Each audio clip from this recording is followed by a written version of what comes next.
Barrie Folsom is going to be our Artist Spotlight, and she's going to talk about herself and her paintings. And then if you have any questions, you can raise your hand at the end. Uh, what I've brought in to show you, it's a selection of some of my artwork, obviously, and I think you can see that there are similarities. There is sort of a pattern, a style that I've begun to adapt, but I don't think of myself as a realist painting, more of an impressionist. I mean, I enjoy painting.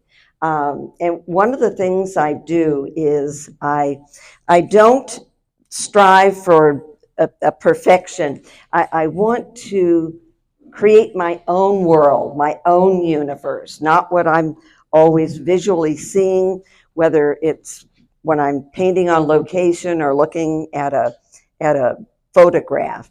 But now I've jumped into my art, and I'm going to jump back to who I am and my background, and pretty soon I'll probably just stare off into space, and we'll pass this baton to someone else. But anyway, I joined the group probably, it was 25 years ago. And I consider myself one of the young members then. But anyway, my first desire when I was young was to become a doctor. And I worked hard to get into UCLA. And I probably spent 3 years there.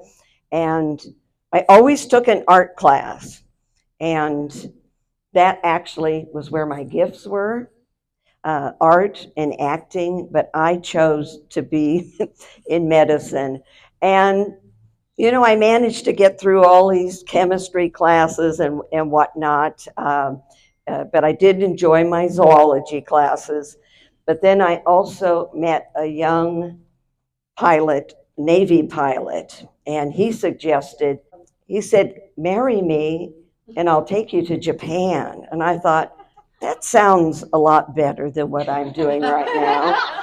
And so off I went, and that became what I was enjoyed living in Japan for a year. Oh, it was magnificent. He said, marry me and I'll take you to Japan. And I thought, that sounds a lot better than what I'm doing right now. And so off I went, and that became what I was enjoyed living in Japan for a year. Oh, it was magnificent. The change from once I got married and had children, then when it came time to go back to school, I knew that anything in medicine, keeping up with my husband, who was a sailor, well, not a sailor, we had a sailboat, we sailed. And I enjoyed that. But I decided when I went back, I would get into art because I thought I could combine that with our racing the boat and sailing the boat, keeping up with him and the kids. And so I did get a BA degree in art. I got halfway through a master's, and we decided to take the boat further. We had taken the kids when they were 5 and 7. We sailed from Long Beach, California to Hawaii, to Tahiti, and back. The second time out, when the kids were grown, we went from Long Beach all the way to Australia, just the two of us. Now the boat did get bigger. We thank heavens. We started out, we had the 37. We ended up with 53. That sounds big, but not when you're in the middle of the ocean with an 800-foot freighter. But so anyway, that's some of the background. But my mother was very interested. She wanted to have really special, unique children. I always felt we were, being programmed for something very magnificent. I don't know if we ever lived up to her standards, but but she took us to museums, and on a rainy day, she'd put up all these paintings of famous artists, and she'd ask my brother and she'd ask me, which one do you like? Why do you like it? And I thought, I mean, I'm little, but I'm trying to, play this game with my mother. But I'm sure it's where some of my interest in art came from. And I'm so old but we didn't even have a television because they weren't out yet until I was 10. So I had 10 years to explore the world, the backyard, mountains, wherever we were. And also, art was used as a babysitting tool. And, now they get their, their little cell phones and whatnot, and they're entertained.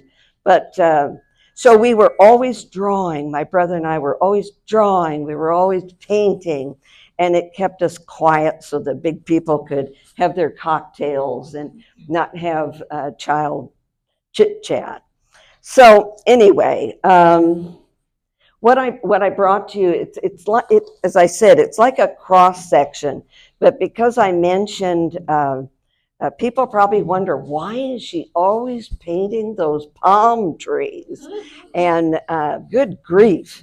So it was because it was a passion to be out there sailing. So these are all memories that I enjoy for myself. And the mountainous pictures that I put up here, that's my backyard. That's what I see from my plate glass window. And they're the spring mountains. And so it's like, I have a constant backyard that, and with the cycles of rain and dark and light, it's always changing. Early in the morning where I live, those mountains are bright orange. No one would believe it. And then it goes to gray, then it goes to purple. And then what I do, I paint them any color I want. And with my shadowing, it's almost like I just literally paint what I desire to paint. I think the longer you paint, you can break some rules. In the beginning, I needed the rules. I needed the classes that taught me about perspective and how to mix my colors.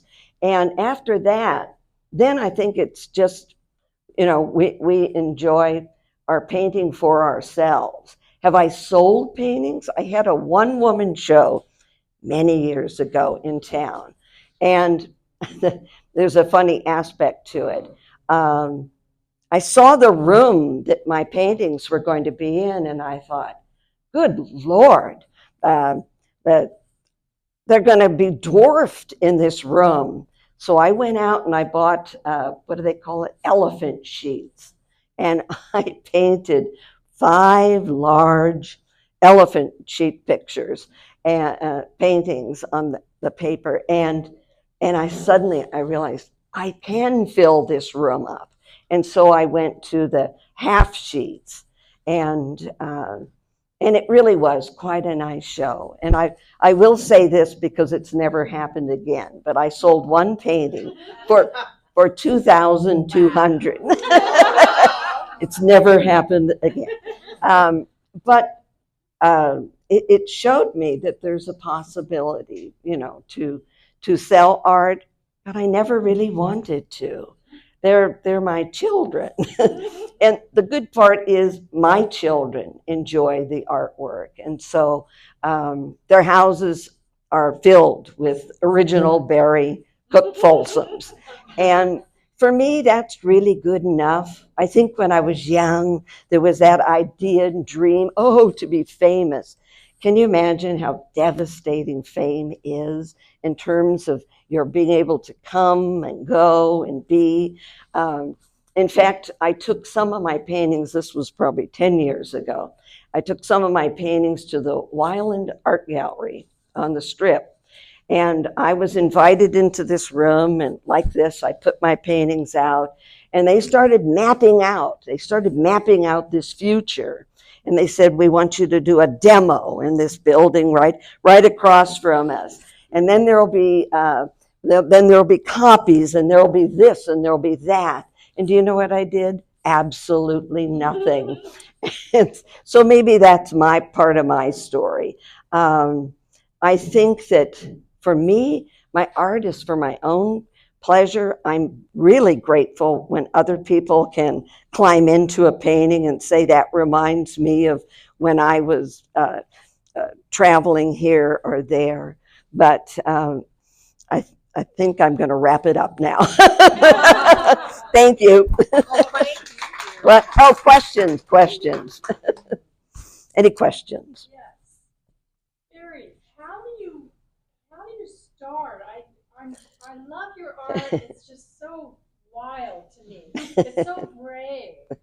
And I would love to paint more bravely like that, but you know, I'm looking at a photo or I have something in my head and I'm so stuck with reality. How Right. do you let go? Well, and that is an excellent question. I think everybody suffers from it at one point or another. I don't know that I necessarily did, though, but I think that we can get so caught up in one little object in a painting, we're obsessing about it. When I do a painting, I do the painting all over. I don't do one area and another area and another area. It all flows together. And I think it is just give yourself permission. You're alone in your home, in your studio. If you want to start, moving the paint around to your own pleasure, give it a try. We don't have to be so tight and technical with each tiny little flower, each tiny little rock. When I was working on one of my degrees, I remember the instructor said to me, would you speak to the younger students and see if you can encourage them to experiment with color? And my brother, who is an artist, but he works with pen and ink, he is intimidated by color. But color isn't our enemy, it's our friend. But give yourself permission, I think, is the answer, to just experiment. Or drink a lot. Do you use a reference photo and do you map it out? I don't map everything out. No, I get the general idea and then just go for it. First the close-up optics and then behind, or do you paint? All together, yeah. The back and the front, and I'm going in and out with it, and then with watercolor, the good thing is you're in, you're out. You either did something or it's a disaster, but I like the fact that it dries quickly and you can do more. I tried oils. Oh my God, I had no patience for them and the smell. Any other questions? Do you use special colors, or do you have a special palette? I do love that. That is a good question. I think probably in the beginning I concentrated on various colors. Now I just grab my palette, whatever's in there. If I need to beef it up with maybe some more blue or something, I'll add that. But I don't have an extreme plan with my paint. You said you paint the whole thing at once. Do you consciously carry color? All your paintings are so well integrated. Do you carry color as you're painting? I drop it down into other parts of the picture. Parts. Right. I do.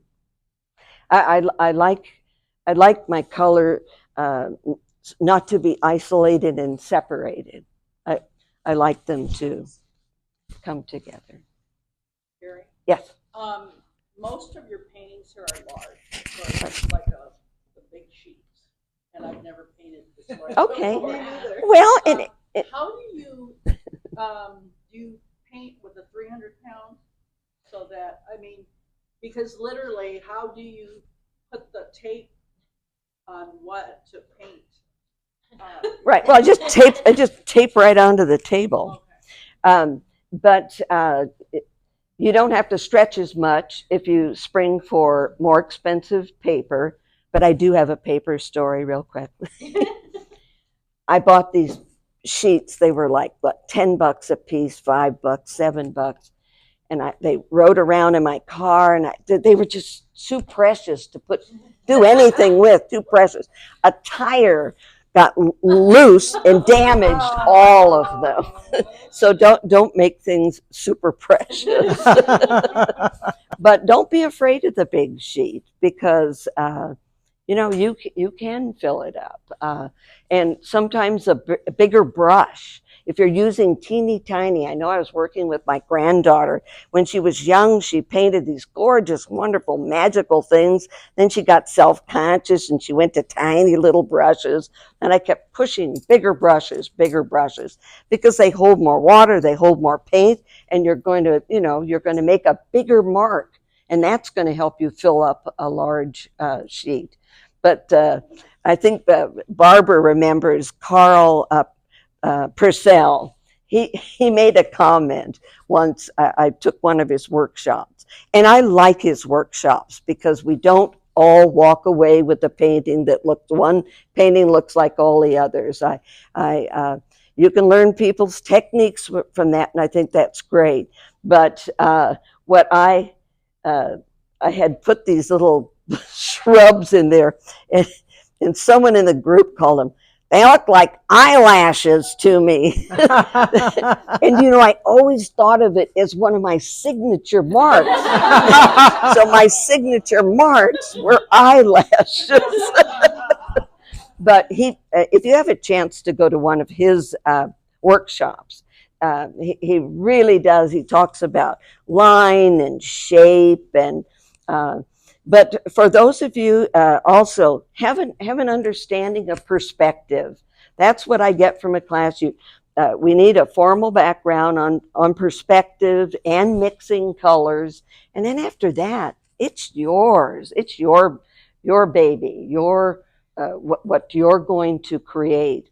And when I was in my 30s, I was asking someone, am I an artist? When can we say we're an artist? And that was always a good question. And maybe when I sold my painting at that show, I'm now an artist. I don't know. I think we're all artists. That's great. Thank you so much, Barrie. This was a brilliant script. You did a great job.